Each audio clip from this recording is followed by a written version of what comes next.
గిరిజన రైతుల ఆగ్రహ జ్వాలలు చూశాకైనా సీఎం రేవంత్ రెడ్డి సొంత జిల్లా వికారాబాద్లోని లగచర్ల గ్రామంలో పచ్చని పంట పొలాల్లో ఫార్మా కంపెనీల ఏర్పాటు చేసే నిర్ణయాన్ని విరమించుకోవాలని మాజీ మంత్రి ఎమ్మెల్సీ సత్యవతి రాథోడ్ డిమాండ్ చేశారు. మహబూబాబాద్ జిల్లా కేంద్రంలోని ఎమ్మెల్సీ క్యాంపు కార్యాలయంలో ఏర్పాటు చేసిన మీడియా సమావేశంలో ఎమ్మెల్సీ మాట్లాడుతూ గిరిజన రైతులు అధికారులపై చేసిన దాడి ఘటన దురదృష్టకరమని, సీఎం అసమర్థ పాలనలో అధికారులు ప్రజా ఆగ్రహానికి గురవుతున్నారని ఆవేదన వ్యక్తం చేశారు. సీఎం ప్రజా వ్యతిరేక నిర్ణయాలతో పాలన గాడి తప్పి పిచ్చోడి చేతిలో రాయిలా మారిందని ఎద్దేవా చేశారు. ఫార్మాసిటీ కోసం మాజీ సీఎం కేసీఆర్ హైదరాబాద్ సమీపంలో 15,000 ఎకరాల భూమి సేకరించి సిద్ధం చేసి పర్యావరణ అటవీ సహా అన్ని రకాల అనుమతులు వచ్చిన ఆ భూములను పక్కనబెట్టి గిరిజనుల జీవనాధారమైన పచ్చటి పంట పొలాల్లో ఫార్మా చుచ్చుబట్టి భూములను బలవంతంగా లాక్కునే దుశ్చర్యలకు పాల్పడడం దుర్మార్గమన్నారు.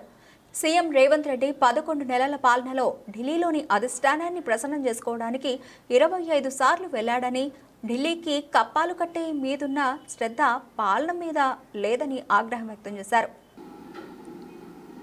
గ్రామీణ ప్రాంతాల్లో పచ్చని పల్లెల్లో వాళ్ళ పచ్చని సంసారాల్లో నిప్పులు పోసే విధంగా రేవంత్ రెడ్డి గారు కొడంగల్లో ఫార్మా కంపెనీ కోసం దాదాపు 13-1400 ఎకరాలు, మరి 4-5 తండాలు అక్కడి నుంచి లేచిపోయే ప్రమాదం, అక్కడి నుంచి పంపించే ప్రయత్నం, ఎకరానికి ఎక్కువ ఇస్తాం, డబ్బులు ఎక్కువ ఇస్తామని, అర్హులు ఉంటే ఉద్యోగాలు ఇస్తామని చెప్తున్నారు.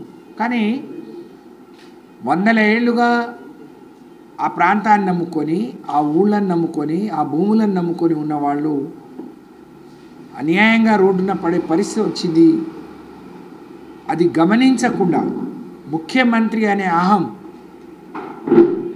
ఒక దురహంకారం, నేనేం చెప్తే నమ్ముతారు, నేనేం చెప్పినా అమలు చేయాలి, నేను విని అంటే వాళ్లను బికార్లుగా బిచ్చగాళ్ళలాగా ఆయన ఊహించుకొని అందులో మంచి అధికారులను ఇవాళ వాళ్ళు ముఖ్యమంత్రి సొంత నియోజకవర్గం అని తెలుసు, ఆయన ఎంత దుర్మార్గంగా ఇబ్బంది పెడతాడో తెలిసినా ఆ ధైర్యం చేసి అధికారులను అడ్డుకున్నారు అని అంటే వాళ్ళు ఎంత ఆవేదన చెంది ఉంటారో, వాళ్ళ బాధ ఏందో ఒక్కసారి రేవంత్ రెడ్డి గారు కానీ రాష్ట్ర ప్రజలు గమనించాలని నేను కోరుతా ఉన్నాను.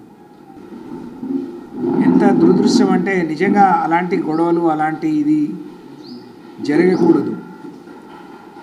రేవంత్ రెడ్డి గారి పాలనలో అధికారులకు కూడా రక్షణ లేకుండా వారు తీసుకునే తప్పుడు నిర్ణయాల వల్ల, వారు ప్రజలకు చేసే ద్రోహం వల్ల, అందులో పేదవాళ్ళు ముఖ్యంగా గిరిజన రైతులు, రాజకీయంగా ఆయనకు జన్మనిచ్చిన కొడంగల్ నియోజకవర్గంలోని గిరిజనులు పేదవాళ్ళు తరతరాలుగా మరి ఉన్న ఆ కాస్త భూములను జీవనాధారం చేసుకొని దాని మీద జీవిస్తున్న వాళ్ళు, బతుకుతున్న వాళ్ళు, వాటికి ఆ భూములకు దూరం చేయాలనే ఒక ప్రయత్నం, ఒక అవగాహన రాహిత్యం, ఒక అవగాహన లేమితో తీసుకున్న నిర్ణయం ఈరోజు ఇంత పెద్ద గొడవకు అమాయకులను బలి చేసే విధంగా మరి అది దారి తీసింది.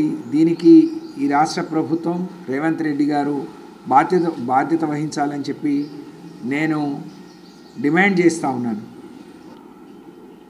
ఎవరు ప్రశ్నిస్తే, ఎవరు ఎదురు తిరిగితే వాళ్ళ మీద కేసులు పెట్టడం, పోలీస్ స్టేషన్లకు తీసుకొచ్చి వాళ్ళ మీద 3rd డిగ్రీలు ప్రయోగించడం, వాళ్ళని భయపెట్టడం, ఆ కుటుంబాలని బెదిరించడం రేవంత్ రెడ్డి గారికి పరిపాటి అయిపోయింది.